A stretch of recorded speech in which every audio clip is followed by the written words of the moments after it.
Salut à tous et bienvenue sur Geeko World. On est le mardi 5 novembre 2024. Il y a les élections américaines qui arrivent. Mais bon, on vous le rabâche assez à la télé comme ça. On va pas parler de ça, on va parler plutôt d'animé et de manga à travers un petit point actualité comme j'aime le faire. Installez-vous confortablement et on va parler de l'actualité manga anime du jour. C'est parti, on va sur X. Et je vais vous résumer tout ce qui s'est passé aujourd'hui. Déjà, premièrement, il faut noter que Kindergarten Wars a dépassé les 1 700 000 copies en circulation pour ses 12 volumes. C'est conséquent et le manga continue à faire un joli lancement, un joli succès. Des news de Chainsaw Man, même si c'est mineur, j'ai envie de dire. Même si c'est pas grand chose, j'ai envie de dire que ça fait toujours plaisir parce que là on est proche du zéro en termes d'actualité, hein. C'est vraiment le vide intersidéral.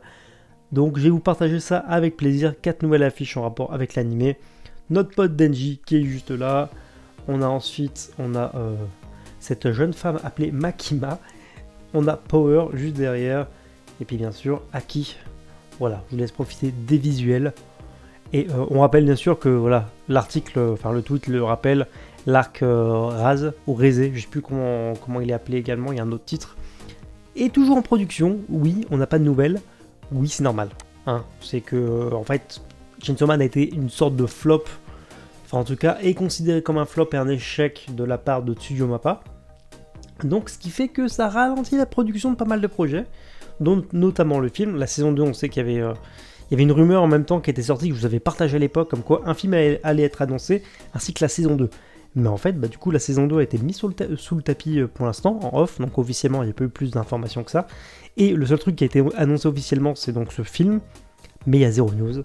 Donc il y a eu 2-3 rumeurs qui sont sorties, je vous les partagerai peut-être dans une autre vidéo. Dites-le moi si ça vous intéresse. Oshinoko, voilà, le premier visuel, enfin, le nouveau visuel de la saison 2 pour le Blu-ray. Toujours un petit visuel à se mettre sous la dent, sous l'œil plutôt, ça veut rien dire, c'est pas français, mais vous comprenez. Il y a un truc qui m'a fait marrer, c'est que, voilà, il y a la couverture du manga crossover Spider-Man, donc Spider-Man et Ultraman, voilà, le super-héros japonais avec le super-héros américain. C'est toujours des petits mangas sans prétention, mais c'est assez fun de voir les deux univers coexister le temps d'une couverture et d'une œuvre. On va parler Vinland Saga, d'ailleurs ça avait été évoqué dans les commentaires il n'y a pas si vieux que ça, donc on va pouvoir en parler, c'est cool. Vinland Saga, donc l'auteur a confirmé, donc l'auteur Makoto Yukimura, je crois qu'il s'agit d'un monsieur cette fois, et il a confirmé qu'il restait que quelques chapitres à dessiner, donc à produire, avant la conclusion du manga. J'ai vu une autre interview passer où en fait l'auteur disait tout simplement que il n'avait pas vraiment d'idée précise de la fin encore, mais en tout cas voilà, lui il a décidé qu'il restait quelques chapitres, donc la fin est relativement imminente. Juste qu'apparemment ça n'a pas l'air 100% précis dans sa tête. Pareil, si je vous retrouve l'article, je vous le partagerai. Et est-ce que j'ai eu un complément d'information là-dessus?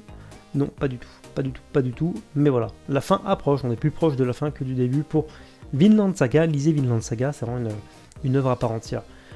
Dandadan et son animé font la couverture du magazine New Type, donc le 12e numéro de l'année. Vous savez, la numérotation des magazines au Japon ne suit pas forcément la numérotation annuel, j'ai envie de dire, format standard.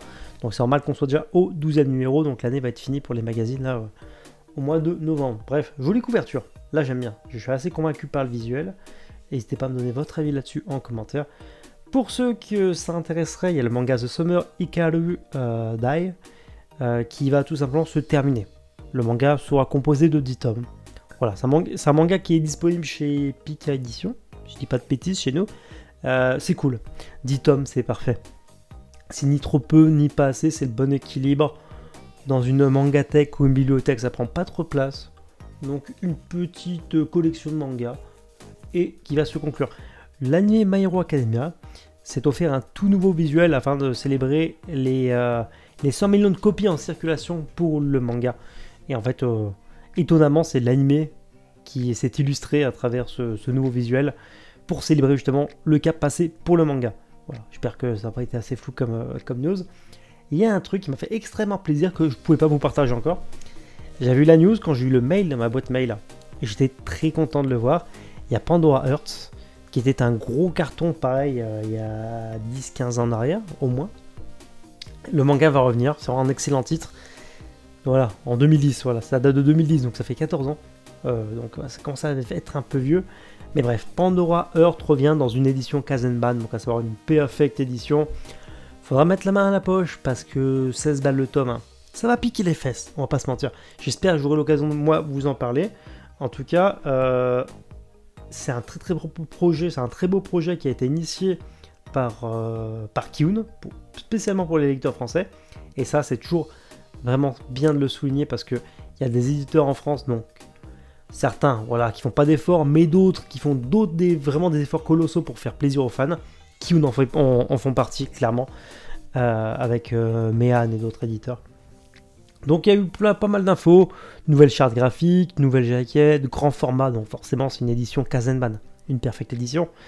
Je crois que la seule édition Rikiki qu'on a eu en Perfect édition, c'est vraiment Dragon Quest, qui était un peu une honte, mais mis à part ça, voilà. Page couleur, issu du magazine de prépublication de base, il y a des marque-pages dans chaque nouveau tome. Ouais, franchement, et ça va regrouper 2 tomes de l'édition standard dans un seul volume. Donc en gros, 12 volumes pour la série au total. Manquez pas ça, ça sortira le 2 janvier 2025. Pour ceux qui connaissent pas le titre, je pense que c'est la meilleure façon de découvrir l'œuvre sous ce format-là. Et pour ceux qui connaissent déjà, ce sera l'occasion de redécouvrir le titre. Voilà pour cette nouveauté qui a été annoncée par Kiyun. Et on va conclure avec, pareil, une grosse annonce majeure que j'avais eu en amont, mais c'était sous embargo. Donc je pouvais pas, pareil, vous le teaser, vous en parler. Mais par contre, j'étais très content quand j'ai vu ça parce que c'est une très belle avancée pour l'offre de manga numérique légal et illimité en France. Manga.io, on en avait déjà parlé, il y a l'interview du PDG, Romain Régnier, donc le fondateur de Manga.io, qui est disponible sur la chaîne. Elle date un petit peu, j'étais un peu stressé quand j'ai fait l'interview, c'était pendant le confinement, mais peu importe, allez la mater, c'est hyper intéressant. Il y a un grand manga, en gros Manga.io, si vous voulez, c'est le Netflix du manga.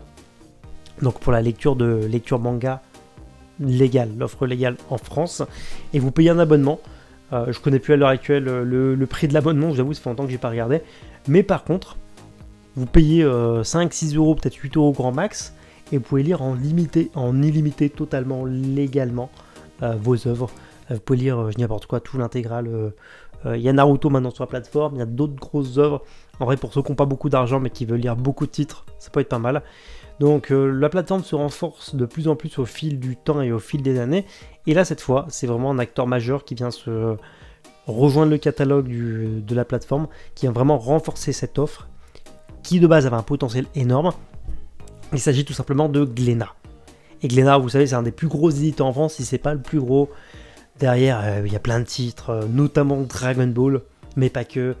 Il y a One Piece, récemment t'as encore Tokyo Revengers, t'as du Dr Stone, enfin bref, t'as beaucoup de trucs, même beaucoup plus anciens qui valent le détour.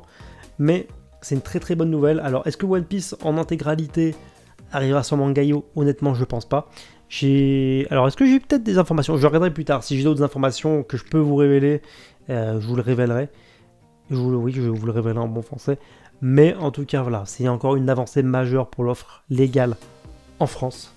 Et c'est une très bonne nouvelle. Donc rendez-vous le 14 novembre pour les premiers titres. Et de toute façon, on aura l'occasion d'en reparler. Et comme convenu, je vous en reparlerai moi plus en détail si j'ai d'autres nouvelles. Allez, sur ce, écoutez, je vous souhaite une excellente soirée et à bientôt pour une prochaine vidéo.